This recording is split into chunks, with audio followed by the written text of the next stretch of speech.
ಬಳ್ಳಾರಿನಲ್ಲಿ ನಿನ್ನೆ ಆಗಿರೋದು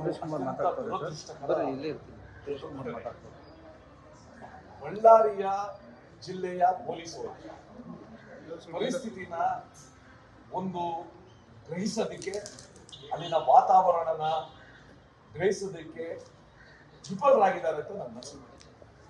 ಇಲ್ಲದ ಜನಾರ್ದನ್ ರೆಡ್ಡಿ ಅವರು ಮನೆ ಮುಂದೆ ಬಂದು ಬ್ಯಾನರ್ ಕಟ್ಲಿಕ್ಕೆ ಹೋಗೋದು, ಅಲ್ಲೇ ಚೇರ್ಗಳು ಹಾಕೊಂಡು ಕೂತ್ಕೊಳ್ಳೋದು, ಮತ್ತೆ ಬಹಳ ಒಟ್ಟೊಟ್ಟಾಗಿ ಅಸಭ್ಯವಾಗಿ ಮಾತಾಡಿ ಹೊಡೆಯಕ್ಕೆ ಹೋಗೋದು, ಇದನ್ನೆಲ್ಲ ಪೊಲೀಸರು ಸ್ವಲ್ಪ ಮುನ್ನೆಚ್ಚರಿಕಾ ಕ್ರಮ ತಗೊಂಡಿದ್ರೆ ಇದನ್ನ ಕಂಪ್ಲೀಟ್ ಆಗಿ ಇದನ್ನ ನಿಗ್ರಹಿಸಬಹುದಾಗಿತ್ತು, ತಡಿಬಹುದಾಗಿತ್ತು.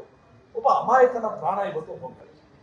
ನನಗನ್ಸುತ್ತೆ ಗೃಹ ಸಚಿವರು ಅಥವಾ ರಾಜ್ಯ ಸರ್ಕಾರ ಈ ಕುರಿತು ಒಂದು ಗಂಭೀರವಾದ ಒಂದು ವಿಚಾರಣೆನ ಪಕ್ಷಾತೀತವಾಗಿ ಮಾಡಬೇಕು. ಕೇವಲ ತಮ್ಮ ಪಕ್ಷದ ಶಾಸಕರು ಹೇಳುವುದು ಮತ್ತೆ ಈ ಘಟನೆ ಬಗ್ಗೆ ಮಾಡಬೇಕು. ಮತ್ತೆ ಈ ವರ್ಷ ಬಹಳಷ್ಟು ಚುನಾವಣೆಗಳು ಬರ್ತಾ ಇದೆ ಹಿನ್ನೆಲೆಯಲ್ಲಿ ಈ ರೀತಿಯ ವಾತಾವರಣ ಬೇರೆ ಕಡೆ ಸೃಷ್ಟಿಯಾಗದಂಗೆ ಮುನ್ನೆಚ್ಚರಿಕಾ ಕ್ರಮ ತಗೊಳ್ಳೋದು ಬಹಳ ಅಗತ್ಯ ಇದೆ.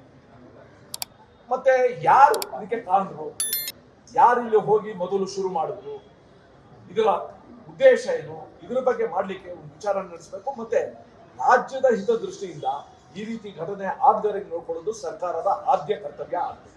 ಬಳ್ಳಾರಿ ಶಾಂತವಾಗಿತ್ತು, ನನಗನ್ಸುತ್ತೆ ಜನಾರ್ದನ್ ರೆಡ್ಡಿ ಅವರು ಈ ಘಟನೆ ಆದಾಗ ಬಳ್ಳಾರಿಲೇ ಇರಲಿಲ್ಲ.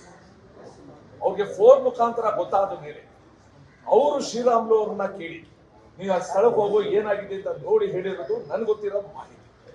ಇದು ಜನಾರ್ದನ್ ರೆಡ್ಡಿ ಅವರ ಪ್ರವೇಶದಿಂದ ಅಲ್ಲ, ಜನಾರ್ದನ್ ರೆಡ್ಡಿ ಅವರಿಗೆ ಹೇಗಾದ್ರು ಮಾಡಿ ಕೆಟ್ಟ ಹೆಸರು ತರಬೇಕು ಅಂತ ಮಾಡಿರುವ ಒಂದು ಪ್ರಯತ್ನ ಇದೆ.